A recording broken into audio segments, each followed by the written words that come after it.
años hará. ¿Qué día es hoy? Debo saber. Necesito a alguien que me ayude. Ay, Dios mío.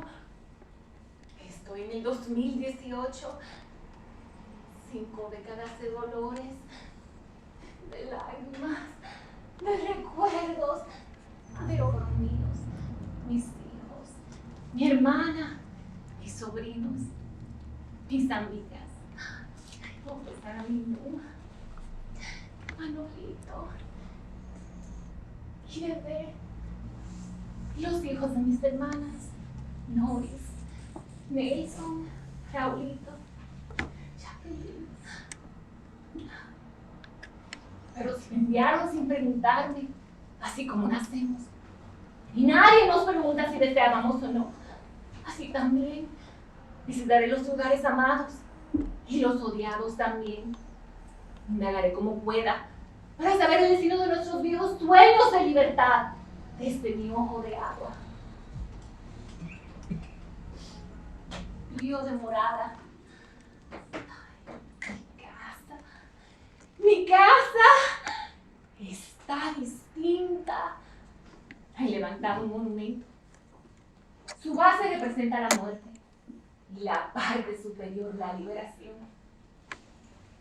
Oh Dios, es el chasis de un jeep.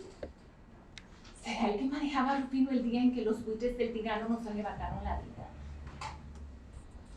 La soleta Hermanas Mirabal. Para Patria, María Teresa, y para mí, habrás sido tú, bebé, hermana querida, la que tuvo.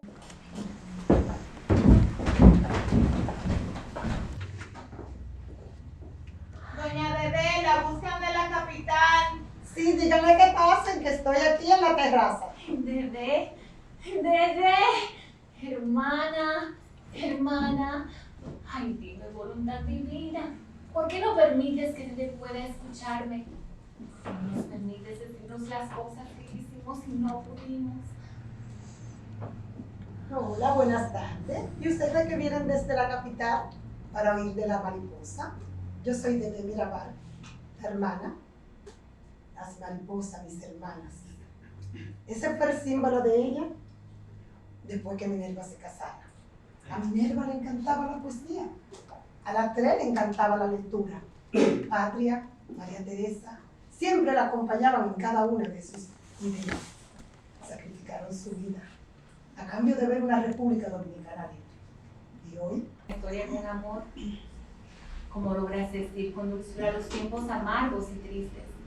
No hay rencor en tus palabras.